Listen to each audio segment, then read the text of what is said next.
আজকে আমার শুরুটা সন্ধ্যেবেলা, একটু বেরোবো।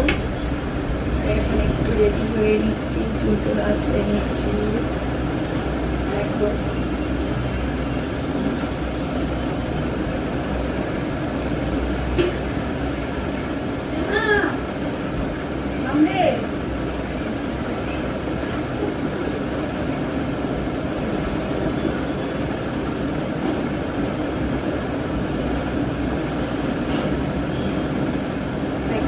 স্নান করলাম, যা গরম ছিল বাবা, স্নান না করে ভালো লাগছিল না। ভালো করে স্নান করলাম, কবে থেকে ভাবছি চুলটা কাটবো, মা বলছে কাটিস না, চুলটা বড় হচ্ছে। তো একটা সময় এত বড় চুল ছিল, আর এখন চুল রাখতে আর ভালো লাগে না, মেনটেন করতে হয়। প্রতিদিন তার চুল বড় চুল হলে যেটা হয় আর কি, বেঁধে চলো এ করো, খোলা রাখতেও পারা যায় না, অনেক সমস্যা হয়।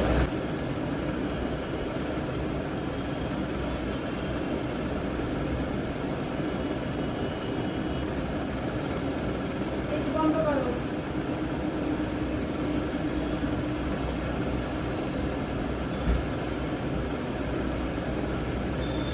আজকে যাচ্ছি আবার একটু লেক মার্কেটের দিকে, দেখি আবার যদি রাধুবাবুর চায়ের দোকানে একটু চা পাওয়া যায়। এর আগে তোমাদের একদিন দেখিয়েছি রাধুবাবুর চা, ওটা একটা আলাদা স্পেশাল।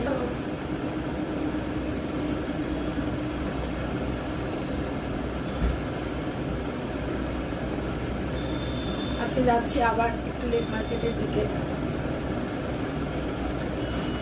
দেখি আবার যদি রাধুবাবুর চায়ের দোকানে একটু চা পাওয়া যায়। এর আগে তোমাদের একদিন দেখিয়েছি রাধুবাবুর চা, ওটা একটা আলাদা স্পেশালিটি আছে।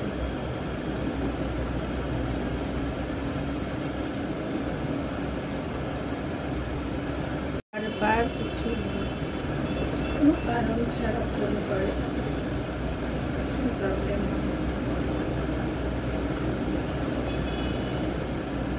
কাজে পড়া হয়ে গেল, আমার তো 2 মিনিট সাহায্য মানে লিপস্টিক করবো, ঠিক তো পড়াই যাচ্ছে।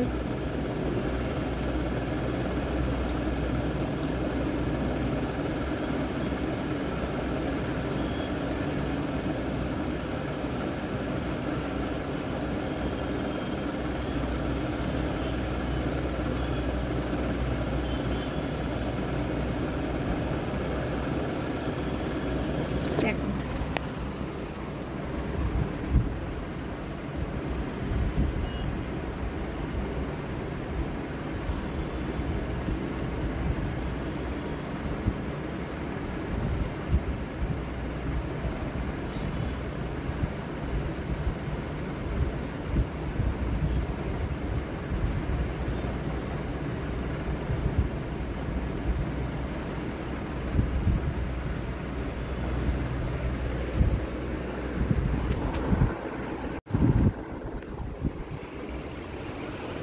আমি রেডি, আর ক মিনিট লাগবে সাজ।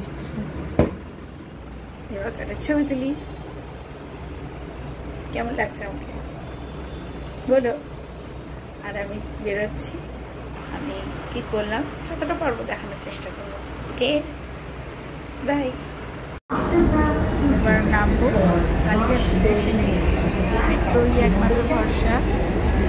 যাবো সোজা লেক মার্কেট, ওখানে কিছু সবজি বাজার করবো, করে জানি না আজকে রাধুবাবুর চা খাওয়া হবে কিনা, কারণ আমি আজকে বেরিয়েছি অনেক লেট হয়ে গেছে। 8টার মধ্যে বন্ধ হয়ে যায়, মনে হচ্ছে পাবো না।